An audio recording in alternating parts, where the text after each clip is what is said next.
Chapitre 23. Pendant une heure, j'imaginais dans mon cerveau en délire toutes les raisons qui avaient pu faire agir le tranquille chasseur. Les idées les plus absurdes s'enchevêtrèrent dans ma tête. Je crus que j'allais devenir fou. Mais enfin, un bruit de pas se produisit dans les profondeurs du gouffre. Hans remontait. La lumière incertaine commençait à glisser sur les parois. Puis elle déboucha par l'orifice du couloir. Hans parut. Il s'approcha de mon oncle, lui mit la main sur l'épaule et l'éveilla doucement. Mon oncle se leva. Qu'est-ce donc fit-il. Vatten répondit le chasseur. Il faut croire que sous l'inspiration des violentes douleurs, chacun devient polyglotte. Je ne savais pas un seul mot de danois, et cependant je compris d'instinct le mot de notre guide. De l'eau. De l'eau. M'écriai-je, battant des mains, gesticulant comme un insensé. De l'eau, répétait mon oncle. Var demanda-t-il à l'Islandais. Nedet, répondit Hans. Où? En bas. Je comprenais tout. J'avais saisi les mains du chasseur, et je les pressais tandis qu'il me regardait avec calme. Les préparatifs du départ ne furent pas longs, et bientôt nous cheminions dans un couloir dont la pente atteignait 2 pieds par toise. 1 heure plus tard, nous avions fait 1000 toises environ et descendu 2000 pieds. En ce moment, j'entendis distinctement un son inaccoutumé courir dans les flancs de la muraille granitique, une sorte de mugissement sourd, comme un tonnerre éloigné. Pendant cette première demi-heure de marche, ne rencontrant point la source annoncée, je sentais les angoisses me reprendre. Mais alors mon oncle m'apprit l'origine des bruits qui se produisaient. Hans ne s'est pas trompé, dit-il. Ce que tu entends là, c'est le mugissement d'un torrent. Un torrent m'écriai-je. Il n'y a pas à en douter. Un fleuve souterrain circule autour de nous.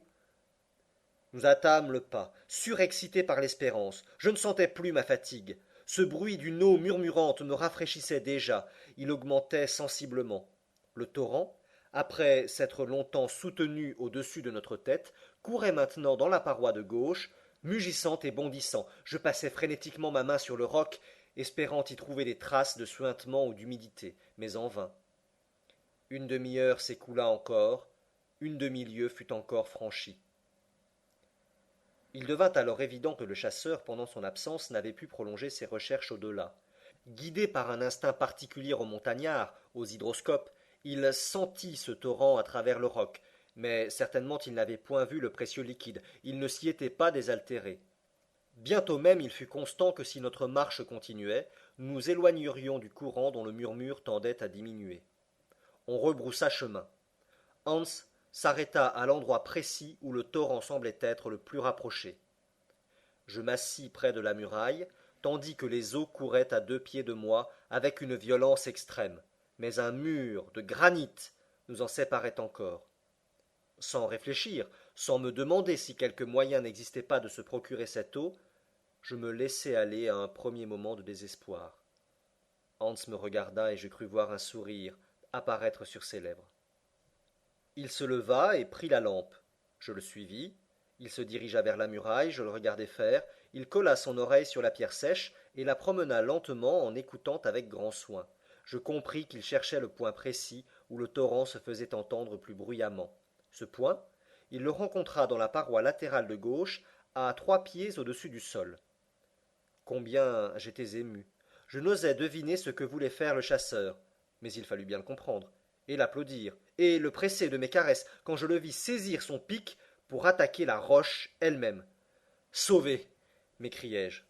Oui, répétait mon oncle avec frénésie. Hans a raison. Ah, le brave chasseur. Nous n'aurions pas trouvé cela. Je le crois bien, un pareil moyen, quelque simple qu'il fût, ne nous serait pas venu à l'esprit. Rien de plus dangereux que de donner un coup de pioche dans cette charpente du globe. Et si quelque éboulement allait se produire qui nous écraserait, et si le torrent, se faisant jour à travers le roc, allait nous envahir. Ces dangers n'avaient rien de chimérique. Mais alors les craintes d'éboulement ou d'inondation ne pouvaient nous arrêter, et notre soif était si intense que pour l'apaiser nous eussions creusé au lit même de l'océan. Hans se mit à ce travail, que ni mon oncle ni moi nous n'eussions accompli. L'impatience emportant notre main, la roche eut volé en éclats sous ses coups précipités. Le guide, au contraire, calme et modéré, usa peu à peu le rocher par une série de petits coups répétés, creusant une ouverture large de 6 pouces. J'entendais le bruit du torrent s'accroître et je croyais déjà sentir l'eau bienfaisante rejaillir sur mes lèvres. Bientôt le pic s'enfonça de 2 pieds dans la muraille de granit. Le travail durait depuis plus d'1 heure. Je me tordais d'impatience. Mon oncle voulait employer les grands moyens. J'eus de la peine à l'arrêter, et déjà il saisissait son pic, quand soudain un sifflement se fit entendre. Un jet d'eau s'élança de la muraille et vint se briser sur la paroi opposée. Hans, à demi renversé par le choc, ne put retenir un cri de douleur. Je le compris lorsque, plongeant mes mains dans le jet liquide, je poussai à mon tour une violente exclamation. La source était bouillante. De l'eau à 100 degrés m'écriai-je. Eh bien, elle refroidira, répondit mon oncle. Le couloir s'emplissait de vapeur, tandis qu'un ruisseau se formait et allait se perdre dans les sinuosités souterraines. Bientôt nous y puisions notre première gorgée. Ah, quelle jouissance! Quelle incomparable volupté! Qu'était cette eau? D'où venait-elle? Peu importait, c'était de l'eau, et quoique chaude encore, elle ramenait au cœur la vie prête à s'échapper. Je buvais sans m'arrêter, sans goûter même. Ce ne fut qu'après 1 minute de délectation que je m'écriai. Mais c'est de l'eau ferrugineuse! Excellente pour l'estomac, répliqua mon oncle, et d'une haute minéralisation. Voilà un voyage qui vaudra celui de Spa ou de Teplitz. Ah, que c'est bon! Ah, je le crois bien. Une eau puisée à 2 lieues sous terre. Elle a un goût d'encre qui n'a rien de désagréable. Une fameuse ressource que Hans nous a procurée là. Aussi, je propose de donner son nom à ce ruisseau salutaire. Bien, m'écriai-je. Et le nom de Hans Bach fut aussitôt adopté. Hans n'en fut pas plus fier. Après s'être modérément rafraîchi, il s'accota dans un coin avec son calme accoutumé. Maintenant, dis-je, il ne faudrait pas laisser perdre cette eau. À quoi bon? Répondit mon oncle. Je soupçonne la source d'être intarissable. Qu'importe, remplissons l'outre et les gourdes, puis nous essaierons de boucher l'ouverture. Mon conseil fut suivi. Hans, au moyen d'éclats de granit et d'étoupe, essaya d'obstruer l'entaille faite à la paroi. Ce ne fut pas chose facile. On se brûlait les mains sans y parvenir. La pression était trop considérable, et nos efforts demeurèrent infructueux. Il est évident, dis-je, que les nappes supérieures de ce cours d'eau sont situées à une grande hauteur, à en juger par la force du jet. Cela n'est pas douteux, répliqua mon oncle. Il y a là 1 000 atmosphères de pression si cette colonne d'eau a 32 000 pieds de hauteur. Mais il me vient une idée. Laquelle? Pourquoi nous entêter à boucher cette ouverture? Mais parce que j'aurais été embarrassé de trouver une raison.